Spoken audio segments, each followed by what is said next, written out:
Hello everyone, Texas Deacon here. Thank every one of you for joining me. I hope you had a wonderful day in the Lord. And if you did not, it is not the Lord's fault. You keep that in mind. The title of today's lesson is Examining Your Prayer Life. To start with, what is prayer? Prayer is both talking and listening to God. Both. The scripture reading is Matthew 21, verses 12 and 13. I love these.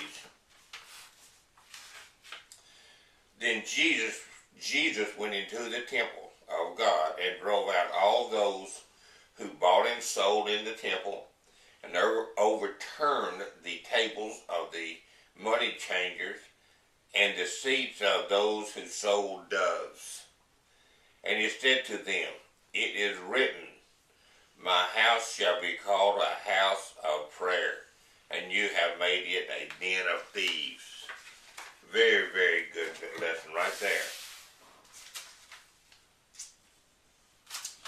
I want to talk about that 12 and 13 a little more depth.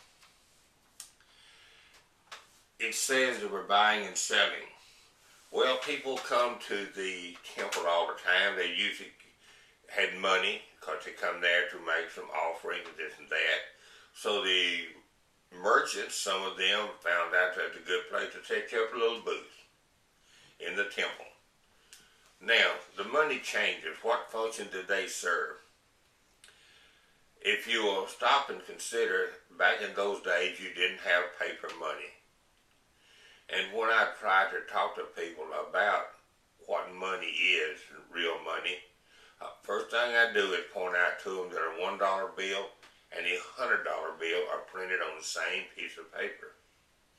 Well, back in those days, as I said, you didn't have paper money. You had to carry coins. And they had silver coins, I know. They may have had gold coins, I'm not sure. And they had less valuable coins like made out of copper. Now, since metal is heavy, you wouldn't want to carry a pocket full of small coins. So you would carry it in you wouldn't want to carry a bunch of, say, copper coins when you could carry one silver coin that would be worth a bunch of copper. But when it come time to go into temple and give something to God, the people back then are no different than they are today. They want to give God the smallest amount they can get by with. So that's what the money changer did.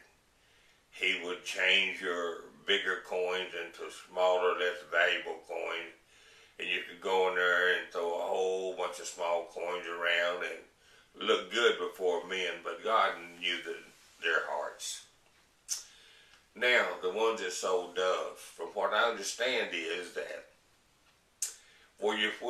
just before you went into the temple, if you did a good deed, it was supposed to impress God. So you would buy a caged bird and release it. Yay! Well, again, you may have looked good before God, but before men, but God knew your heart, okay? Now, I did a lesson in which I used this stool. And to me, it was the three most important things a new Christian had to get in order. It's prayer, attendance, and tithing.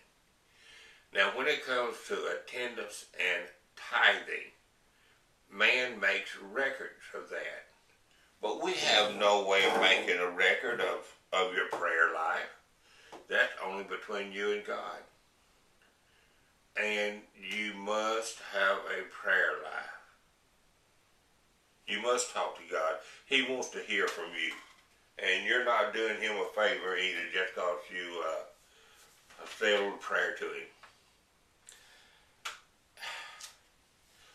Now, these people that really pray, the term has been labeled them as prayer warriors, just like in the military warriors. Now, in God's prayer warrior army. There are some generals and there are some privates. There's all in between. I am not a strong prayer warrior. I guess I'd just be an old fat sergeant. When we allow ourselves to be weak in an area that we could be strong, then we start to have a real problem. And that is in our prayer life. Begin a prayer life. You might surprise yourself.